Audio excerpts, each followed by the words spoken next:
علیکم ورحمۃ اللہ وبرکاتہ۔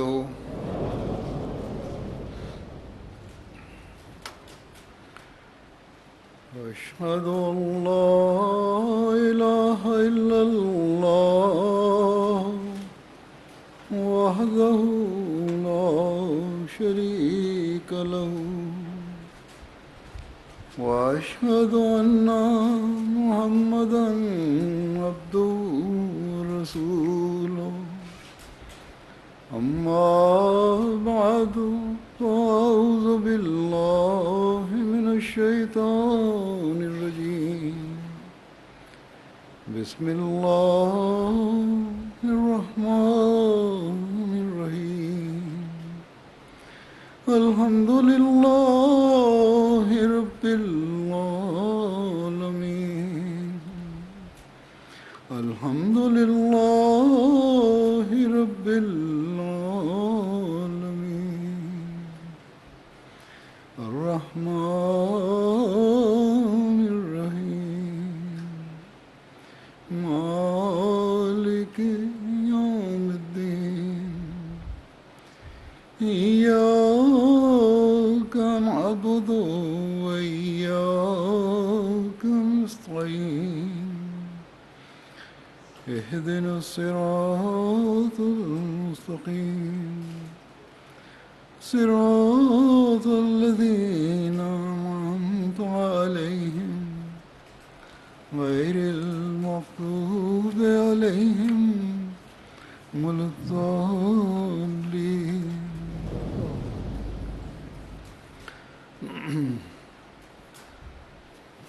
حضرت مسیح موعود علیہ الصلوۃ والسلام نے جلسہ سالانہ کے منعقد کرنے کی غرض اللہ تعالیٰ سے خاص تعلق پیدا کرنا اور اپنے نفسوں کی اصلاح کے لیے حضرت صلی اللہ علیہ وسلم کی ارشادات سننا اور ان پر عمل کرنا بتایا ہے۔ گویا اپنی روحانی پیاس بجھانے کے لیے ہم ان دنوں میں جمع ہوتے ہیں۔ بس اس مقصد کو ہمیشہ ہمیں اپنے سامنے رکھنا چاہیے۔ جیسا کہ میں نے خطبے میں بھی کہا تھا، اس سال کا جلسہ خاص حالات کی وجہ سے محدود ہے اور اس کا انعقاد بھی ایک سال کے وقفے کے بعد ہو رہا ہے۔ اللہ تعالیٰ اس بیماری اور وبا کو جلد ختم فرمائے تو ہم پر رحم فرمائے، دوبارہ حالات معمول پر آ جائیں اور جلسہ اپنے پوری شان کے ساتھ منعقد ہو سکے۔ لیکن اصلی شان تو جلسے کی اس وقت ہے جب اس میں شامل ہونے والے اپنی حالتوں میں ایک پاک تبدیلی پیدا کرنے کی طرف توجہ کرنے والے ہوں اور تقویٰ پر چلنے والے مستقل طور پر بن جائیں۔ جیسا کہ ذکر ہوا ہے، روحانی پیاس بجھانے کے لیے ہم یہاں جمع ہوئے ہیں، تو اس کا یہ مطلب نہیں کہ ایک دفعہ پانی پی لیا اور بس۔ اس کا فائدہ تو تبھی ہے کہ جہاں ان دنوں میں اللہ تعالیٰ اور اس کے رسول کی باتیں سن کر اپنی پیاس بجھائیں، وہاں اس پانی کو اپنے ساتھ بھی لے کر جائیں، سارا سال اس سے پیاس بجھا کر اپنے لیے زندگی کے سامان کرتے رہیں۔ صرف 3 دن کے ماحول کے اثر کے تحت رہ کر ان دنوں میں اپنی حالتوں میں تبدیلی پیدا کر کے پہلے جیسے نہ ہو جائیں۔ اس مرتبہ بعض جماعتوں نے اپنے اپنے حالات کے مطابق جلسے کا انتظام سننے کا اجتماعی طور پر انتظام کیا ہوا ہے، جس کو ہم اسکرین پہ بھی دیکھ سکتے ہیں۔ یہ بھی ایک نیا تجربہ ہے اور ایک نئی روایت جماعت میں قائم ہوئی ہے، اور ایک روایت ہے کہ یہاں سے جلسہ سننے کے لیے مختلف ممالک میں لوگ بیٹھے اپنے اپنی مجالس میں اس جلسے میں شامل ہو رہے ہیں، اپنے اپنی مسجدوں میں اور ہالوں میں جلسے میں شامل ہو رہے ہیں، اپنی اپنی جماعتوں میں بیٹھے ہیں اور جلسے سے براہ راست جلسے کو دیکھ بھی رہے ہیں اور ہم ان کو بھی دیکھ رہے ہیں۔ یہ بھی اللہ تعالیٰ کے فضلوں میں سے ایک خاص فضل ہے کہ باوجود نامساعد حالات کے اللہ تعالیٰ کئی ایسی نئی چیزیں ہمیں عطا فرما رہا ہے جس کا من حیث الجماعت وسیع پیمانے پر فائدہ ہو رہا ہے۔ تو بہرحال جماعتیں اپنے اپنے علاقوں میں بعض ملکوں میں یہ جلسے سن رہی ہیں، بعض لوگ اپنے گھروں میں بھی جلسہ سن رہے ہوں گے۔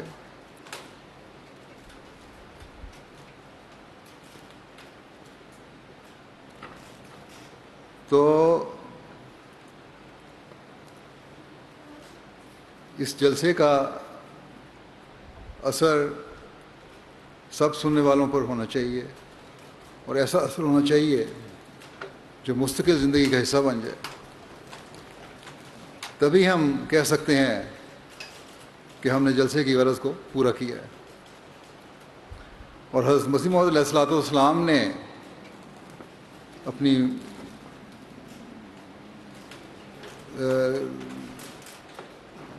حضرت مسیح موعود علیہ الصلوۃ والسلام سے اپنی بیعت کا حق ادا کیا، اور نتیجتاً حضرت مسیح موعود علیہ الصلوۃ والسلام کی دعاؤں سے بھی حصہ پانے والے ہیں یا بن رہے ہیں۔ اگر یہ نہیں تو ہم ان انعامات سے محروم رہیں گے جو جلسہ سے وابستہ ہیں۔ اس زمانے میں یہ اللہ تعالیٰ کا ہم پر بڑا احسان ہے کہ اس نے ہمیں حضرت مسیح موعود علیہ الصلوۃ والسلام کو ماننے کی توفیق عطا فرمائی، جنہوں نے ہمیں وہ راہیں دکھائیں جو اللہ تعالیٰ اور اس کے رسول صلی اللہ علیہ وسلم کے احکامات کی راہیں ہیں، جن پر چل کر ہم اللہ تعالیٰ کا قرب پا سکتے ہیں اور آن حضرت صلی اللہ علیہ وسلم کی حقیقی امت بن کر آپ صلی اللہ علیہ وسلم کی دعاؤں کے فیض سے فیض یاب ہو سکتے ہیں۔ بس ان دنوں میں ہم میں سے ہر ایک کو چاہیے کہ وہ خاص طور پر اس پر توجہ دے، چاہے وہ یہاں جلسہ گاہ میں آ کر جلسہ سن رہا ہے یا جماعتی اجتماعی انتظام کے تحت جلسہ سن رہا ہے یا گھر میں بیٹھ کر جلسہ سن رہا ہے۔ ان باتوں کو اپنے سامنے رکھیں جو جلسہ سالانہ کے انعقاد کے مقاصد ہیں، جن کی مختلف موقعوں پر حضرت مسیح موعود علیہ الصلوۃ والسلام نے وضاحت فرمائی ہے اور وضاحت سے بیان فرمایا ہے، جس کا خلاصہ یہ ہے کہ جس کو اگر ایک فقرے میں بیان کرنا ہو تو وہ ہے تقویٰ پر چلنا۔ آپ نے فرمایا زہد پیدا کرو۔ زہد کس طرح پیدا ہوگا؟ وہ تقویٰ کے بغیر ممکن ہی نہیں۔ زہد کا مطلب ہے کہ اپنے جذبات کی قربانی کی جائے، ہر بدی سے بچا جائے، اور صرف بچنا نہیں بلکہ اس کے خلاف ہو کر اسے سختی سے رد کیا جائے. غلط دنیاوی خواہشات سے خدا تعالیٰ کی رضا کی خاطر بچا جائے اور اپنے معاملے خدا تعالیٰ پر چھوڑ کر اس کے آگے اور صرف اس کے آگے جھکا جائے. اب یہ باتیں ایسے شخص میں پیدا ہو سکتی ہیں جس میں تقویٰ ہو. اس ایک لفظ میں حضرت اقدس مسیح موعود علیہ السلام نے ہمیں وہ نصیحت فرما دی جس پر اگر ہم عمل کریں تو ایک انقلاب اپنی زندگیوں میں پیدا کر سکتے ہیں. اس کا مطلب یہ بھی نہیں ہے کہ دنیا سے بالکل کنارہ کشی اختیار کر لیں. حضرت صلی اللہ علیہ وسلم نے یہ بھی فرمایا ہے کہ یہ بات بھی غلط ہے کہ انسان دنیا کے کاموں کو چھوڑ کر جنگلوں میں جا بسے.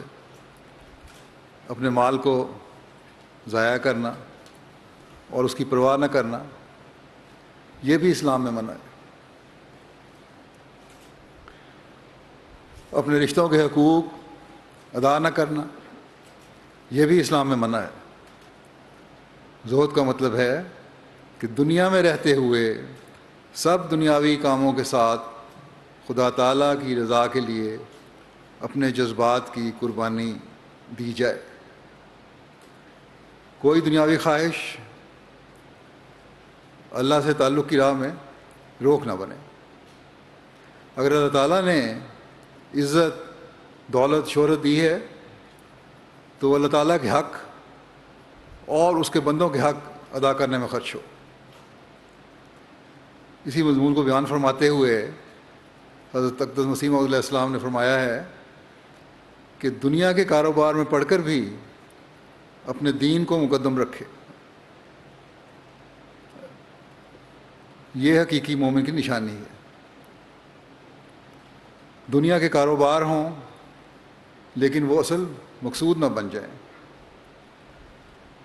فرمایا صحابہ بھی لاکھوں کروڑوں کے کاروبار کرتے تھے لیکن اللہ تعالیٰ کے حق اور بندوں کے حق کو ایک لمحہ کے لیے بھی نہیں بھولتے تھے. حضرت مسیح موعود علیہ السلام نے تذکرۃ الاولیاء کے حوالے سے ایک واقعہ کا ذکر کیا ہے اور یہ ذکر کرتے ہوئے فرماتے ہیں کہ ایک شخص ہزار روپے کا لین دین کرنے میں مصروف تھا. ایک ولی اللہ نے اس کو دیکھا اور کشفی نگاہ اس پر ڈالی تو اسے معلوم ہوا کہ اس کا دل یعنی کاروبار کرنے والے کا دل باوجود اس قدر لین دین روپیہ کے خدا سے ایک دم غافل نہ تھا, ایک لمحہ کے لیے بھی غافل نہیں تھا.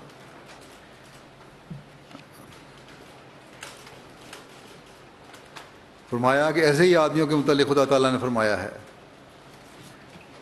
کہ لا تلہیہم تجارت ولا بیع عن ذکر اللہ.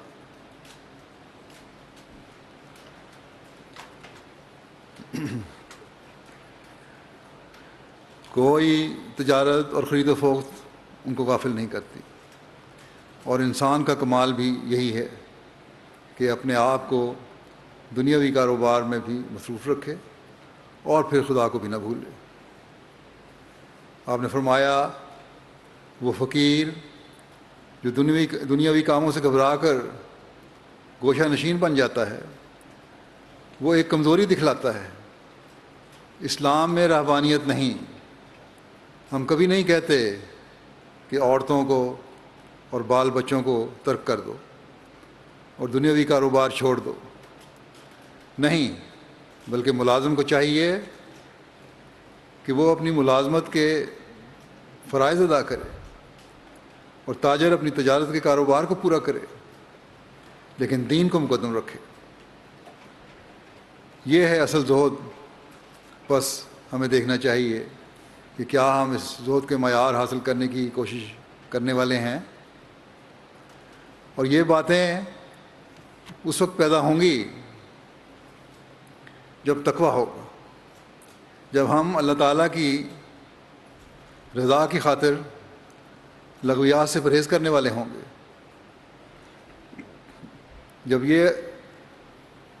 جب ہم بد اخلاقی سے بچنے کی کوشش کرنے والے ہوں گے، اور نہ صرف بد اخلاقی سے بچنے بلکہ اعلیٰ اخلاق کے نمونے دکھانے والے ہوں گے، بیہودہ باتوں سے بچنے والے اور اچھی باتوں کے پھیلانے والے ہوں گے۔ ہماری دولت،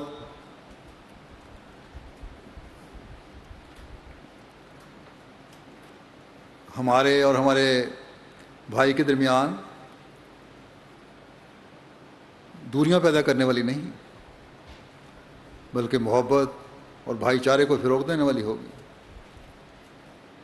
بس اس لحاظ سے یہ جائزے لینے کی ضرورت ہے کہ ہمارے اندر ایسا زہد پیدا ہو اور ہم اپنی دنیا کو دین بنا لیں اور خدا تعالیٰ کی رضا کا ذریعہ بنا لیں، اور یہ چیز اللہ تعالیٰ کے خوف اور اس کی محبت کے بغیر پیدا نہیں ہو سکتی، اور اس کا نام تقویٰ ہے۔ پھر آپ نے جلسہ بنانے والوں کو فرمایا کہ جلسے میں شمولیت تبھی فائدہ مند ہے جب خدا ترسی میں بھی ایک نمونہ بنو۔ اب خدا ترسی کیا چیز ہے؟ یہ اللہ تعالیٰ کا ڈر، خوف ہے۔ یہ حالت انسان کی اس وقت ہو سکتی ہے جب انسان تقویٰ کے معنی سمجھتا ہو اور دل میں تقویٰ ہو۔ انسان بہت سے ایسے کام کر جاتا ہے، دوسروں سے ایسے سلوک کر رہا ہوتا ہے، ان کے حقوق غصب کرنے والا ہوتا ہے،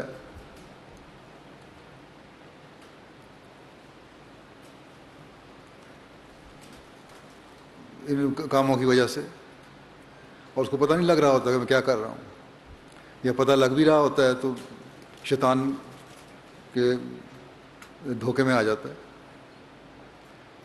اگر خدا ترسی ہو، اللہ تعالیٰ کا خوف ہو، یہ یقین ہو کہ خدا تعالیٰ میری ہر بات کو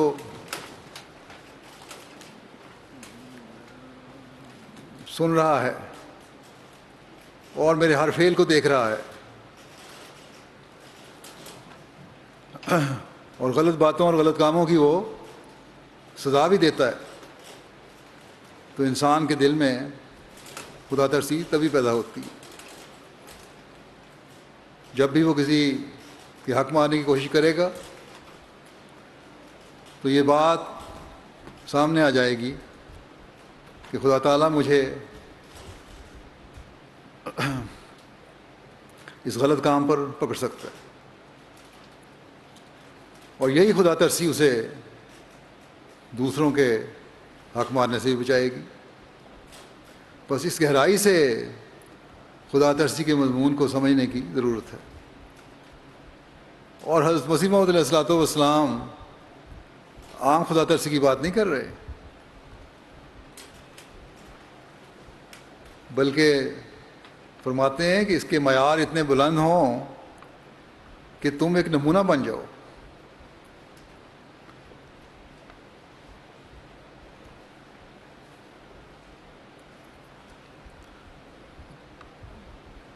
اور ایسا نمونہ ہو کہ لوگ کہیں کہ اگر کسی حقیقی خدا ترس کو دیکھنا ہے، اگر کسی حقیقی نیکی کرنے والے کو دیکھنا ہے جو اپنے ہر قول و فعل میں خدا تعالیٰ کے ڈر کو سامنے رکھتا ہے، تو اس شخص کو دیکھو، اس احمدی کو دیکھو۔ بس ہمیں اپنے جائزے لینے چاہیے کہ کیا یہ معیار ہم حاصل کرنے کی کوشش کر رہے ہیں، پھر فرمایا پرہیزگاری میں بھی بڑھو، اس میں بھی تمہیں ایک نمونہ ہونا چاہیے، یعنی ہر قسم کے گناہوں سے بچنے کی طرف توجہ ہو۔ آپ بڑی بڑی نیکیوں کو بھی بیان فرما رہے ہیں، بڑے بڑے گناہوں اور چھوٹے کو بھی بیان فرما رہے ہیں، اور ساتھ ہی چھوٹے گناہوں سے بچنے کی تلقین فرما رہے ہیں۔ پھر فرماتے ہیں کہ پرہیزگاری میں بھی نمونہ بنو۔ یہ باتیں جو بیان ہوئی ہیں، بے شک ایک متقی کی شان ہے، لیکن وہ جو حقیقی تقوی پر چلنے والا ہے، وہ جو حقیقت میں بیعت کا حق ادا کرنے والا ہے،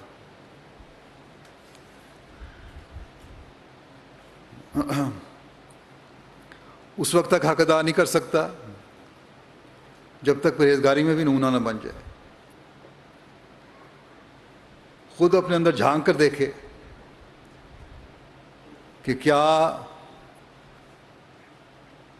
جو برائیاں میرے اندر ہیں اور کون سی برائیاں میرے اندر ہیں، ان کو میں دور کرنے کی کوشش کر رہا ہوں، اور کن نیکیوں کی مجھ میں کمی ہے اور اس کمی کو دور کرنے کی کوشش کر رہا ہوں۔ تب یہ نمونہ بنتا ہے انسان۔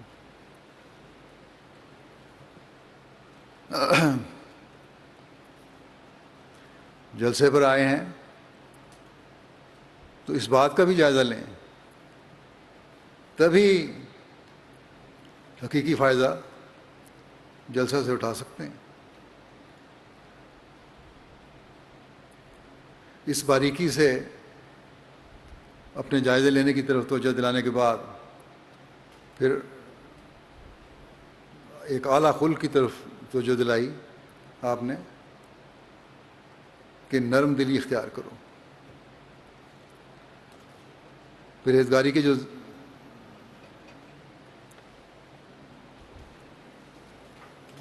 پرہیزگاری کی جو زینے ہیں، تقویٰ پر چلنے کے جو راستے ہیں، اللہ تعالیٰ کا قرب پانے کے جو ذریعے ہیں، اللہ تعالیٰ کی رضا کی جنتوں میں داخل ہونے کے جو دروازے ہیں، اللہ تعالیٰ کی محبت کو حاصل کرنے کے جو ذریعہ ہے، ان میں سے ایک نرم دلی بھی ہے۔ دوسرے پر غصہ نکالنے کے بجائے غصہ دبانا بھی ہے، دوسروں کے لیے ان کے قصوروں کے باوجود دل نرم کرنا اور معاف کرنا ایک بہت بڑی صفت ہے، جس کا اللہ تعالیٰ نے قرآن کریم میں یوں ذکر فرمایا ہے کہ والکاظمین الغیظ والعافین عن الناس واللہ یحب المحسنین۔ اور غصہ دبانے والے اور لوگوں سے درگزر کرنے والے ہیں، اور اللہ تعالیٰ احسان کرنے والوں سے محبت کرتا ہے۔ بس اللہ تعالیٰ نے حقیقی مومن کی یہ نشانی بتائی ہے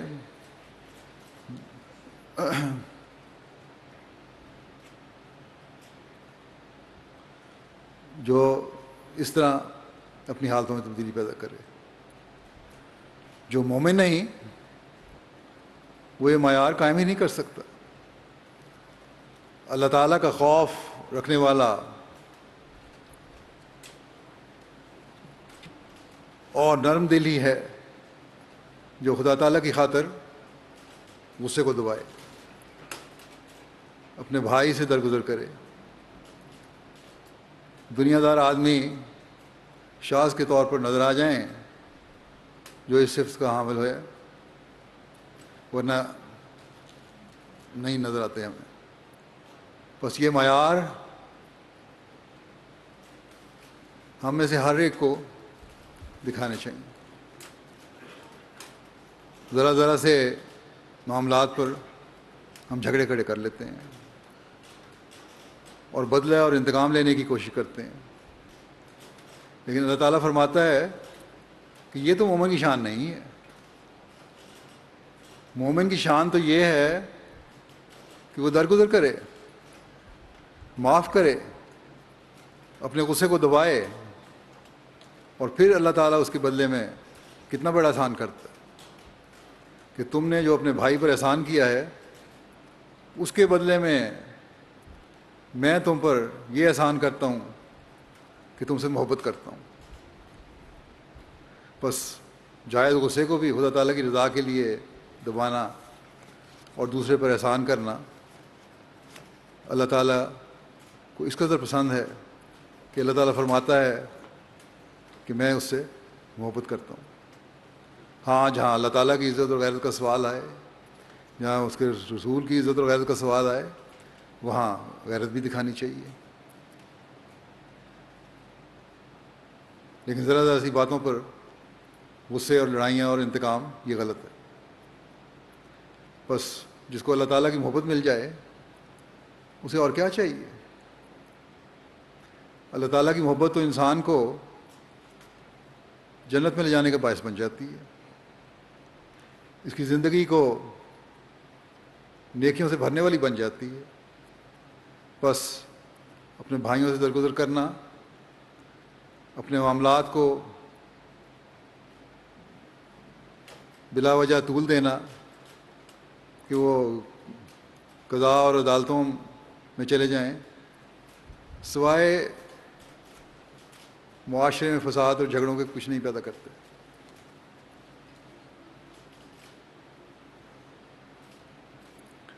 اور ایک حقیقی مومن کو ان سے بچنا چاہیے. اللہ تعالیٰ نے صرف یہ نہیں فرمایا کہ غصہ دباؤ، وہ کہ یہ بھی بہت بڑی نیکی ہے. غصہ کو دبانا بہت مشکل کام ہے اور بہت بڑی نیکی ہے، لیکن اللہ تعالیٰ تو ہمیں اس سے اونچے مقام پر پہنچنے کی تلقین فرما رہا ہے. اور حضرت مسیح علیہ الصلوۃ والسلام تو ہمیں اس مقام پر دیکھنا چاہتے ہیں کہ سچے دل سے معاف بھی کرو، ہلکی سی بھی کدورت دل میں نہ رہے، اور یہی حقیقی عفو ہے، اور یہی دل کی نرمی ہے، اور یہی وہ مقام ہے جب اللہ تعالیٰ محبت بھی کرتا ہے. بس اگر ہم اپنی زندگیوں کو اس معیار پر لے آئیں گے تو پھر ہی ہم حضرت مسیح علیہ الصلوۃ والسلام کی خواہش کے مطابق اس جلسہ کے مقصد کو پورا کرنے والے ہوں گے. اب ہر ایک اپنے دل کا خود جائزہ لے سکتا ہے کہ کیا ہم اس مقام پر پہنچنے کی کوشش کر رہے ہیں. گو غیروں کو جماعت میں یہ تعلق اور محبت بہت نظر آتا ہے، لیکن اس کے معیار پر ہمیں تب راضی ہونا چاہیے جب ہم میں سے ہر ایک دوسرے کے لیے اس نرم دلی اور عفو کے معیار پر پہنچے کہ جہاں قدم قدم پر احسان کے نمونے نظر آئیں. حضرت صلی اللہ علیہ وسلم نے ہمیں اس بارے میں کس طرح سمجھایا ہے. آپ فرماتے ہیں کہ خدا تعالیٰ کی رضا کی خاطر غصے کا ایک گھونٹ پی لینا اتنا بڑا اجر رکھتا ہے کہ وہ کسی دوسری چیز کا نہیں ہے. خدا تعالیٰ کی رضا مد نظر ہونی چاہیے. بس ہم میں سے کتنے خوش قسمت ہیں وہ لوگ جو اپنے دلوں کی نرمی کو اس معیار پر پہنچانے کی کوشش کرتے ہیں. اور یہی وہ حقیقی تعلیم ہے جس سے محبت پھیلتی ہے اور نفرتوں کی دیواریں گرتی ہیں. بس اس جلسے پر حضرت مسیح موعود علیہ الصلوۃ والسلام کی خواہش کو پورا کرتے ہوئے اور اس تعلیم پر عمل کرتے ہوئے ہمیں محبت کو پھیلانے اور نفرتوں کی دیواریں گرانے کی بہت زیادہ کوشش کرنی چاہیے اور اس کی بہت زیادہ ضرورت ہے۔ حضرت اقدس مسیح علیہ السلام ایک جگہ ہمیں نصیحت کرتے ہوئے فرماتے ہیں، یاد رکھو کہ عقل اور جوش میں خطرناک دشمنی ہے۔ جب جوش اور غصہ آتا ہے تو عقل قائم نہیں رہ سکتی، لیکن جو صبر کرتا ہے اور بردباری کا نمونہ دکھاتا ہے اس کو ایک نور دیا جاتا ہے جس میں اس کی عقل اور فکر کی قوتوں میں ایک نئی روشنی پیدا ہو جاتی ہے، اور پھر نور سے نور پیدا ہوتا ہے۔ غصے اور جوش کی حالت میں چونکہ دل و دماغ تاریک ہوتے ہیں، اس لیے پھر تاریکی سے تاریکی پیدا ہوتی ہے۔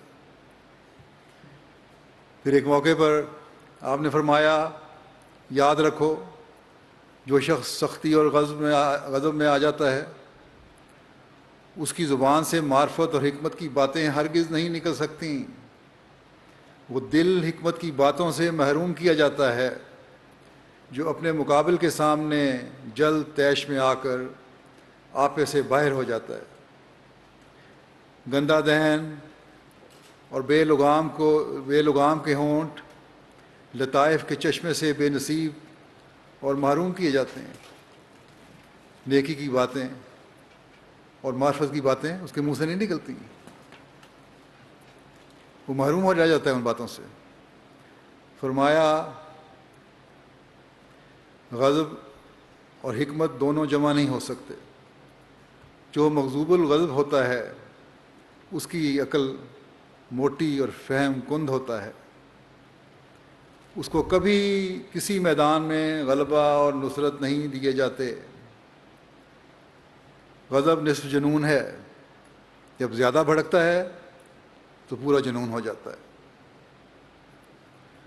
بس غصہ صرف عارضی نقصان کا باعث نہیں بنتا کہ ایک فریق کو غصہ آیا، جواب میں دوسرے فریق کو غصہ آیا، لڑائی ہو گئی، ایک دوسرے کو نقصان پہنچایا، بلکہ ایسے غصہ رکھنے والے آدمی حکمت اور عقل کی باتوں سے بھی محروم ہو جاتے ہیں۔ گندا دہن، غلیظ زبان استعمال کرنے والے کے منہ سے نیکی اور معرفت کی باتیں نکل ہی نہیں سکتی، اور نیکی اور معرفت کی باتیں نہ نکلیں تو وہ پھر تقویٰ سے خالی ہو جاتا ہے۔ اور پھر یہاں اس جلسے کے روحانی ماحول سے اگر کوئی ایسا شخص ہے تو اسے کچھ بھی حصہ نہیں مل سکتا۔ اس لیے آپ علیہ السلام نے پسند نہ فرمایا کہ آپ کی جماعت کا کوئی فرد ایسا ہو اور پھر جلسے میں شامل ہو کر جلسے کے ماحول کو ان دنوں میں خاص طور پر خراب کرے اور اپنے روزانہ کے ماحول کو، عمومی ماحول کو عام طور پر خراب کرے۔ بس اپنے عمومی جائزے بھی ان دنوں میں ان باتوں کو سامنے رکھ کر ہر ایک کو لینے چاہیے۔ پھر حضرت اقدس مسیح موعود علیہ السلام نے فرمایا کہ آپس میں محبت و مواخات کا بھی نمونہ ہر احمدی کو ہونا چاہیے۔ ایسی محبت اور ایسا بھائی چارہ ہو جو ایک نمونہ ہو، اور جلسے کے مقاصد میں سے ایک یہ مقصد بھی ہے جو افراد جماعت کے دلوں میں پیدا کرنا ہے۔ اس کے لیے اللہ تعالیٰ نے جو اعلیٰ ترین معیار اور قابل تقلید نمونہ قرآن کریم میں ہمارے لیے پیش فرمایا ہے وہ انصار اور صحابہ کی مواخات کا ہے، جس کا اللہ تعالیٰ نے قرآن کریم میں یوں ذکر فرمایا ہے کہ والذین تبوؤا الدار والایمان من قبلہم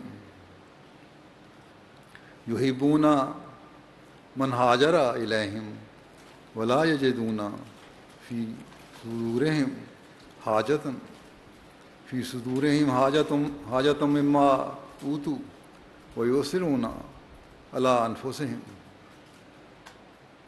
ولو کان بہم خصاصہ ومن یوق شح نفسہ فاولئک ھم المفلحون۔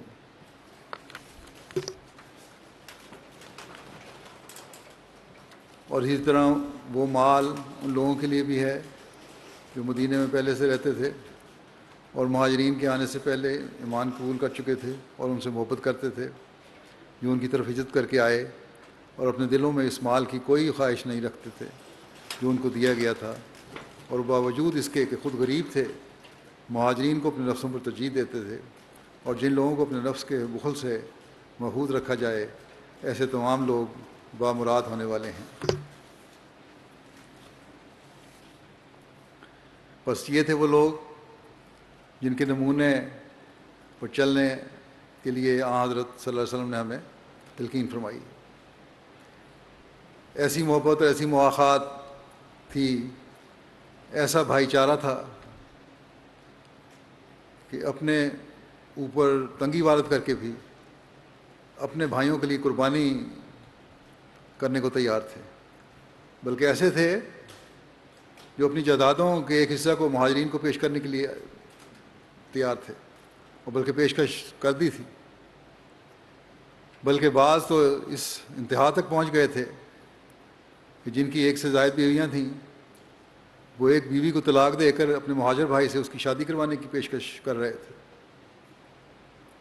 لیکن مہاجرین نے بھی محبت اور مواخات کا نمونہ دکھاتے ہوئے انہوں نے کہا کہ اپنی دولت اور اپنی یہ چیزیں اپنے پاس رکھو، ہماری عارضی مدد کر دو، اور یہ وہ رویے ہیں جن سے محبت اور پیار اور اخوت اور بھائی چارہ بڑھتا ہے،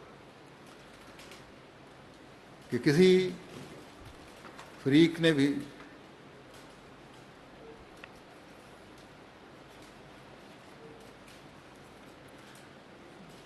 لالچ نہیں دکھائی اور تنگی کا نمونہ نہیں دکھایا۔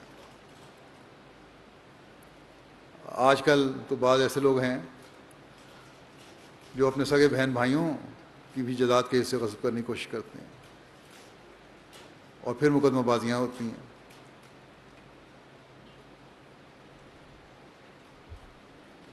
بس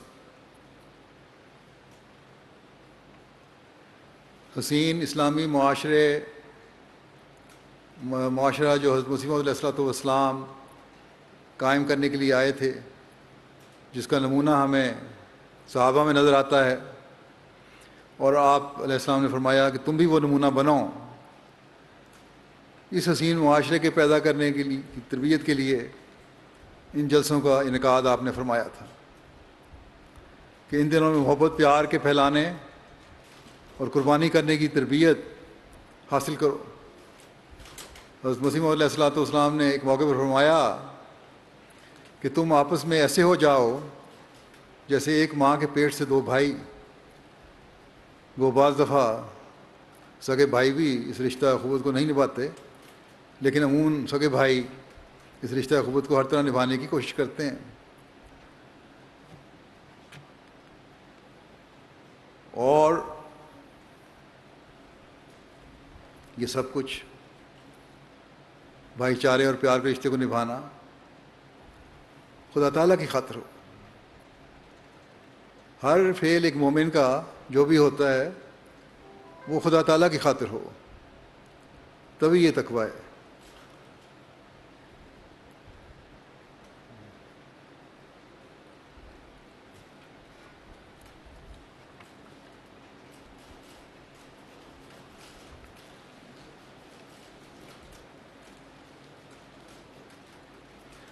خدا تعالیٰ فرماتا ہے کہ ایسے لوگ بامراد ہو گئے جنہوں نے اس قسم کا نمونہ دکھایا قربانیوں کا ایک دوسرے کے لیے، محبت اور پیار اور بھائی چارے کا۔ یہ اللہ تعالیٰ کی نظر میں ان کے عمل مقبول ہو گئے، دنیا میں بھی اللہ تعالیٰ کو راضی کرنے والے بن گئے، اور اگلے جہان میں بھی اللہ تعالیٰ کی رضا کی جنتوں کو حاصل کرنے والے بن گئے۔ کون ہے جس کو خدا تعالیٰ پر ایمان اور یقین ہو، پھر اس کی رضا کی جنتوں میں نہ جانا چاہتا ہو؟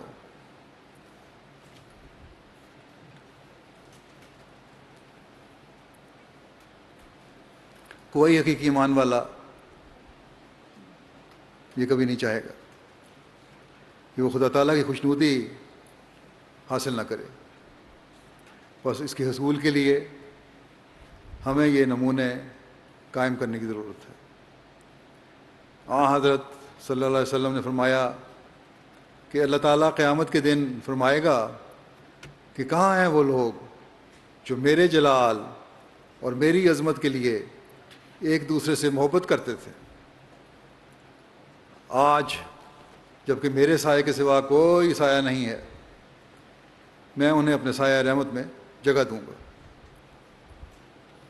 یہ اللہ تعالیٰ فرماتا ہے۔ کس اعلیٰ مقام تک پہنچا رہا ہے اللہ تعالیٰ مومنین کو۔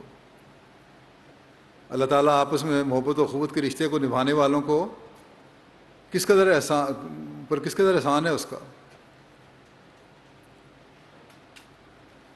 اللہ تعالیٰ کا کس قدر احسان ہے، کس مقام پر لے کے جا رہا ہے ان کو۔ لیکن اس کے باوجود اگر ہم اس تعلق کی اہمیت کو نہ سمجھیں تو پھر ایسی سمجھ رکھنے والوں کی بد نصیبی ہے۔ حضرت مسیح موعود علیہ السلام نے محبت و اخوت کے رشتے کو قائم رکھنا بھی اپنی بعثت کے مقاصد میں سے بیان فرمایا ہے، اور اس اہمیت کے پیش نظر آپ نے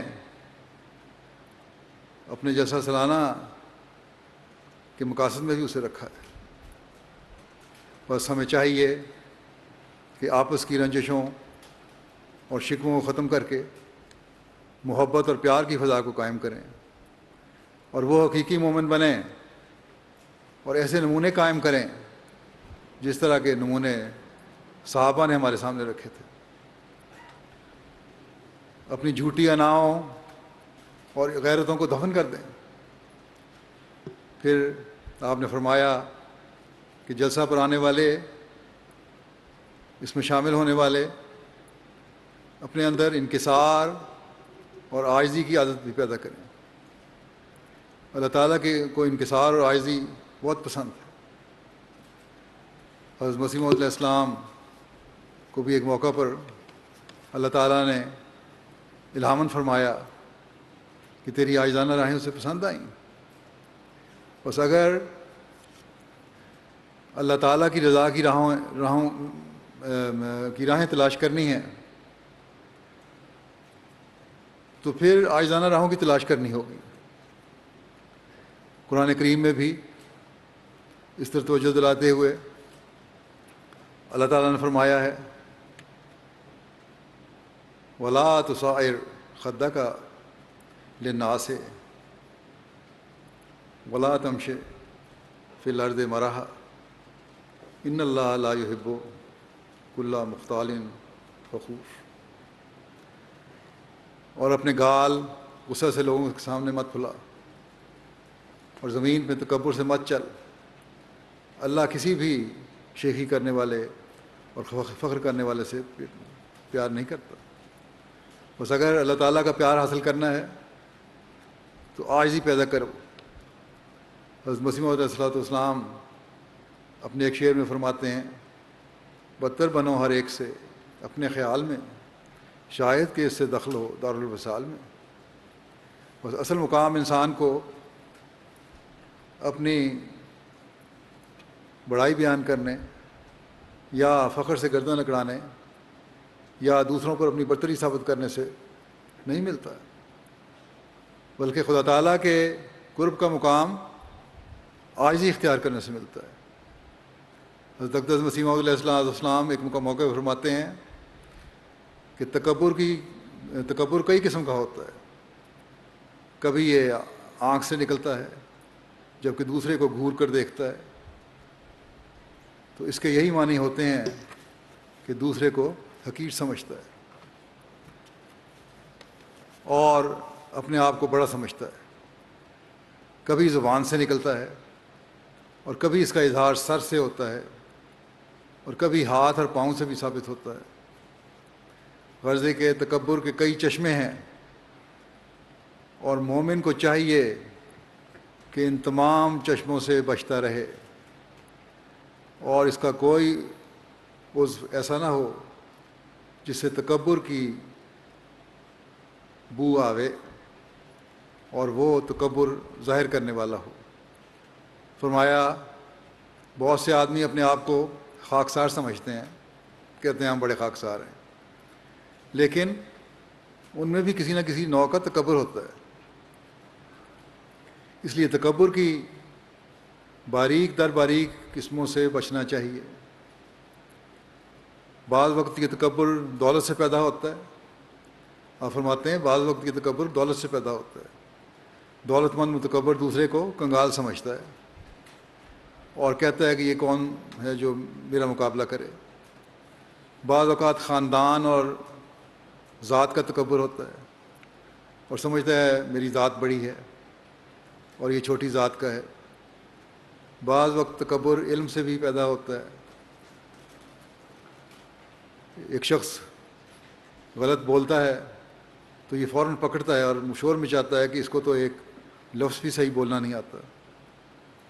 غرض مختلف قسمیں تکبر کی ہوتی ہیں اور یہ سب کی سب انسان کو نیکیوں سے محروم کر دیتی ہیں اور لوگوں کو نفع پہنچانے سے روک دیتی ہیں.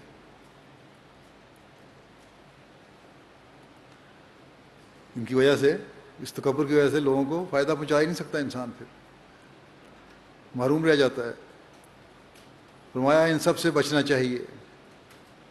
آپ نے فرمایا مگر ان سب سے بچنا ایک موت کو چاہتا ہے. بچنا چاہیے لیکن بچنے کے لیے ایک جہاد کرنا پڑے گا. یہ بچنا ایک موت کو چاہتا ہے، ایک جہاد کرنا پڑے گا. اپنی نفس کی اصلاح کے لیے اپنی اناؤں کو دبانا ہوگا، اپنی اناؤں کو مارنا ہوگا. فرمایا جب تک انسان اس موت کو قبول نہیں کرتا خدا تعالیٰ کی برکت اس پر نازل نہیں ہو سکتی. بس اللہ تعالیٰ کی برکات کو حاصل کرنا ہے تو تکبر کے جن کو ہمیں اپنے اندر سے نکالنا ہوگا، اپنی جھوٹی عزتوں اور اناؤں کو مارنا ہوگا. ورنہ ہم، اللہ تعالیٰ فرماتا ہے کہ تم جو ہو تم میری محبت حاصل نہیں کر سکتے. حضرت مسیح علیہ الصلوۃ والسلام نے جماعت کو بڑے درد سے فرمایا کہ جلسے کے انعقاد کا ایک بہت بڑا مقصد راست بازی اور سچائی کا پیدا کرنا ہے. روحانی ماحول سے ایسی حالت پیدا ہو کہ سچائی کے اعلیٰ ترین معیار قائم ہو جائیں. حضرت صلی اللہ علیہ وسلم نے ایک موقع پر فرمایا کہ سچائی نیکی کی طرف لے جاتی ہے اور نیکی جنت کی طرف. اور جو انسان ہمیشہ سچ بولے اللہ تعالیٰ کے نزدیک وہ صدیق کہلاتا ہے، اور جھوٹ گناہ اور فسق و فجور کی طرف لے جاتا ہے، اور فسق و فجور جہنم کی طرف. حضرت مسیح علیہ الصلوۃ والسلام فرماتے ہیں کہ جس قدر راستی کے التزام کے لیے قرآن شریف میں تاکید ہے، میں ہرگز باور نہیں کر سکتا کہ انجیل میں اس کا عشر اشیر بھی تاکید ہو. آپ فرماتے ہیں قرآن شریف نے دروغ گوئی کو بت پرستی کے برابر ٹھہرایا ہے، جیسا کہ اللہ تعالیٰ فرماتا ہے فاجتنبوا الرجس من الاوثان واجتنبوا قول الزور، یعنی بتوں کی پلیدی اور جھوٹ کی پلیدی سے پرہیز کرو. اور پھر ایک جگہ فرمایا ہے کونو قوامین بالقسط،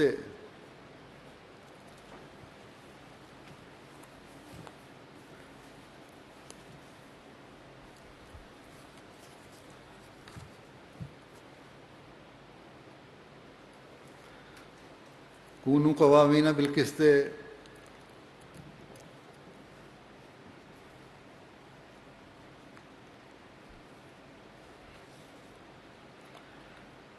کونوا قوامین بالقسط شہداء للہ ولو علی انفسکم او الوالدین والاقربین، یعنی اے ایمان والو، ایمان اور راستی پر قائم ہو جاؤ اور سچی گواہیوں کو للہ ادا کرو، اگرچہ تمہاری جانوں پر ان کا عذر پہنچے، یا تمہارے ماں باپ یا تمہارے اقارب ان گواہیوں سے نقصان اٹھائیں۔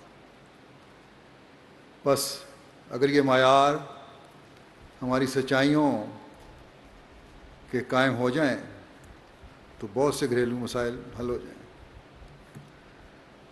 میاں بیوی کے مسائل ہیں، عزیزوں رشتہ داروں کے مسائل ہیں، معاشرے کے عمومی تعلقات کے مسائل ہیں، سب کا حل سچائی سے کام لینے سے نکل آتا ہے۔ بس ہمیں ان سب باتوں پر غور کرنے کی ضرورت ہے۔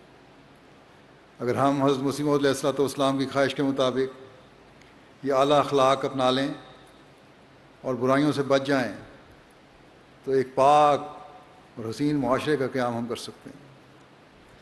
یہ بھی یاد رہے کہ ان تمام نیکیوں پر عمل اور برائیوں سے اس وقت نکلا جا سکتا ہے جب ہم تقویٰ پر چلنے والے ہوں گے، جیسا کہ میں کہہ رہا ہوں، پہلے کہتا آیا ہوں شروع سے۔ حضرت مسیح موعود علیہ السلام نے اسی لیے تقویٰ پر ہمیں خاص طور پر توجہ دلائی ہے۔ ایک جگہ آپ فرماتے ہیں کہ تقویٰ اختیار کرو، تقویٰ ہر چیز کی جڑ ہے۔ تقویٰ کے معنی ہیں ہر ایک باریک در باریک رگے گناہ سے بچنا۔ تقویٰ اس کو کہتے ہیں کہ جس امر میں بدی کا شبہ بھی ہو، جس امر میں بدی کا شبہ بھی ہو اس سے بھی کنارہ کرے، اس سے بھی بچ کے رہو۔ فرمایا دل کی مثال ایک بڑی نہر کی سی ہے جس میں سے اور چھوٹی چھوٹی نہریں نکلتی ہیں، جن کو سوا کہتے ہیں یا راجبا کہتے ہیں، چھوٹی نہریں نکلتی ہیں۔ دل کی نہر میں سے بھی چھوٹی نہریں نکلتی ہیں، مثلا زبان وغیرہ۔ اگر چھوٹی نہر یا سوئے کا پانی خراب اور گندا اور میلا ہو تو قیاس کیا جاتا ہے کہ بڑی نہر کا پانی بھی خراب ہے۔ بس اگر کسی کو دیکھو کہ اس کی زبان یا دست و پا وغیرہ میں سے کوئی عضو ناپاک ہے تو سمجھو کہ اس کا دل بھی ایسا ہی ہے۔ انسان کے عمل سے، اس کی باتوں سے، اس کی زبان سے پتہ لگ جاتا ہے کہ اس میں تقویٰ ہے کہ نہیں ہے۔ پھر آپ فرماتے ہیں کہ تقویٰ کے بہت سے اجزاء ہیں۔ عجب، خود پسندی، مال حرام سے پرہیز اور بد اخلاقی سے بچنا بھی تقویٰ ہے۔ جو شخص اچھے اخلاق ظاہر کرتا ہے اس کے دشمن بھی دوست بن ہو جاتے ہیں۔ اللہ تعالیٰ فرماتا ہے ادفع باللتی ہے احسن۔ اب خیال کرو کہ یہ ہدایت کیا تعلیم دیتی ہے۔ اس ہدایت میں اللہ تعالیٰ کا یہ منشا ہے کہ اگر مخالف گالی بھی دے تو اس کا جواب گالی سے نہ دیا جائے بلکہ اس پر صبر کیا جائے۔ اس کا نتیجہ یہ ہوگا کہ مخالف تمہاری فضیلت کا قائل ہو کر خود ہی نادم اور شرمندہ ہوگا، اور یہ سزا اس سزا سے بہت بہتر ہو اور بڑھ کر ہوگی جو انتقامی طور پر تم اس کو دے سکتے ہو۔ فرمایا یوں تو ایک ذرا سا آدمی اقدام قتل تک نوبت پہنچا سکتا ہے، لیکن انسانیت کا تقاضا اور تقویٰ کا منشا یہ نہیں ہے۔ خوش اخلاقی ایک ایسا جوہر ہے کہ موذی انسان پر بھی اس کا اثر پڑتا ہے۔ کسی نے کیا اچھا کہا ہے کہ لطف کے بیگانے شود ہلکے بے گوش۔ مہربانی کر، مہربانی کے بیگانہ بھی تمہارے حلقے میں آ جائے گا۔ پھر آپ فرماتے ہیں اصل بات جو قابل غور ہے وہ یہ ہے کہ انسان کو نیک بختی اور تقویٰ کی طرف توجہ کرنی چاہیے اور سعادت کی راہیں اختیار کرنی چاہیے، تب بھی کچھ بنتا ہے۔ ان اللہ لا یغیر ما بقوم حتی یغیروا ما بانفسہم۔ خدا تعالیٰ کسی قوم کی حالت نہیں بدلتا جب تک کہ خود وہ اپنی حالت کو تبدیل نہ کرے۔ خام خواہ کے ظن حفاظت کرنے اور بات کو انتہا تک پہنچانا یہ بالکل بیہودہ امر ہے۔ سب سے ضروری بات یہ ہے کہ لوگوں کو چاہیے کہ خدا تعالیٰ کی طرف رجوع کریں، نمازیں پڑھیں، زکوٰۃ دیں، اتلاف حقوق اور بدکاریوں سے باز آئیں، ایک دوسرے کے حقوق مارنے سے بچو اور بدکاریوں سے باز آئیں۔ یہ امر بخوبی ثابت ہے کہ بعض وقت جب صرف ایک شخص بدی کا ارتکاب کرتا ہے تو وہ سارے گھر اور سارے شہر کی ہلاکت کا موجب ہو جاتی ہے۔ بس بدیوں کو چھوڑ دو کہ وہ ہلاکت کا موجب ہیں۔ اللہ تعالیٰ کرے کہ ہم تقوی پر چلتے ہوئے اپنے اندر پاک تبدیلیاں پیدا کرنے والے ہوں، اور حضرت مسیح موعود علیہ السلام کی خواہش کے مطابق ہم اپنے اندر ایسا تقوی پیدا کریں جو ہمیں تمام برائیوں سے بچائے اور تمام نیکیاں بجا لانے کی توفیق عطا فرمائے، عطا کرے۔ یہ روحانی ماحول ہمارے اندر زہد، خدا ترسی، پرہیزگاری، نرم دلی، آپس کی محبت و اخوت، انکسار اور عاجزی اور سچائی کے اعلیٰ معیار پیدا کرنے والا بن جائے۔ جب ہم واپس جائیں یا جن تک یہ آواز پہنچ رہی ہے جو جماعتی نظام کے تحت سن رہے ہیں جماعتوں میں بیٹھے، وہ ان سب میں یہ جلسے کا ماحول ایک انقلاب پیدا کرنے والا ہو، اور جب جلسے کے ماحول سے باہر نکلیں تو حقیقتاً ایک انقلاب ہماری حالتوں میں پیدا ہو جائے اور دنیا کو نظر آئے۔ تبھی ہم دنیا کو بھی زمانے کے امام کے پیغام سے، جو اسلام کا حقیقی پیغام ہے، پہنچا کر حق کی دعوت دے سکتے ہیں۔ ورنہ ہماری باتیں صرف باتوں کی حد تک ہیں۔ اللہ تعالیٰ ہمیں حضرت مسیح علیہ السلام کے پیغام کو سمجھنے اور اس پر عمل کرنے کی توفیق عطا فرمائے۔ ہم دعا کریں گے ابھی۔ دعا میں موجودہ حالات سے نجات کے لیے بھی اللہ تعالیٰ سے دعا مانگیں، اللہ تعالیٰ فضل فرمائے انسانیت پر اور نکالے، اور اگر کہیں جنگوں کے خطرے ہیں تو ان کو بھی اللہ تعالیٰ دور فرمائے، معمول پر اللہ تعالیٰ جلد حالات لے کر آئے، اور حسب سابق ہمارے جیسے بھی اپنی شان و شوکت سے منعقد ہوں اور ان کے اثر بھی دیر پا ہوں، اور دنیا کے ہر ملک میں جس شان سے جلسے ہوتے تھے اسی طرح ہو سکیں۔ پاکستان کے احمدیوں کے لیے بھی دعا کریں، اللہ تعالیٰ ان کو بھی پریشانیوں سے بچائے، اور دنیا کے مظلوموں کے لیے بھی دعا کریں، اللہ تعالیٰ ان سب کو ظلموں سے نجات دے۔ ان دنوں میں بے شک گھروں میں ہی قیام ہے، لیکن خاص طور پر تہجد کا اہتمام اور ذکر الہی اور دعاؤں کا التزام رکھیں۔ دعاؤں سے ہی اللہ تعالیٰ کے فضل کو ہم کھینچ سکتے ہیں۔ اللہ تعالیٰ ہمیں اس کی توفیق عطا فرمائے۔ اسیران راہ مولا کے لیے بھی دعائیں کریں کہ اللہ تعالیٰ ان کو بھی جلد رہائی کے سامان پیدا فرمائے۔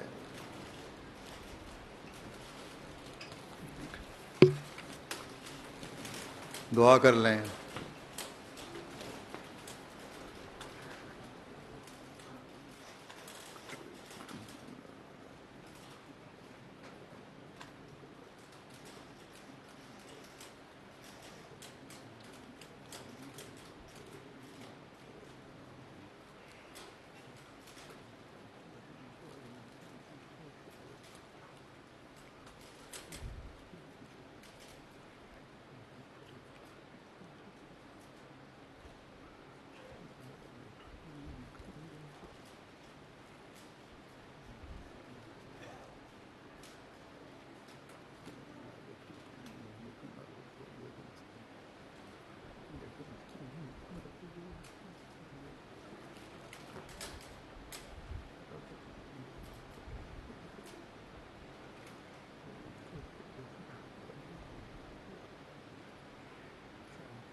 آمین.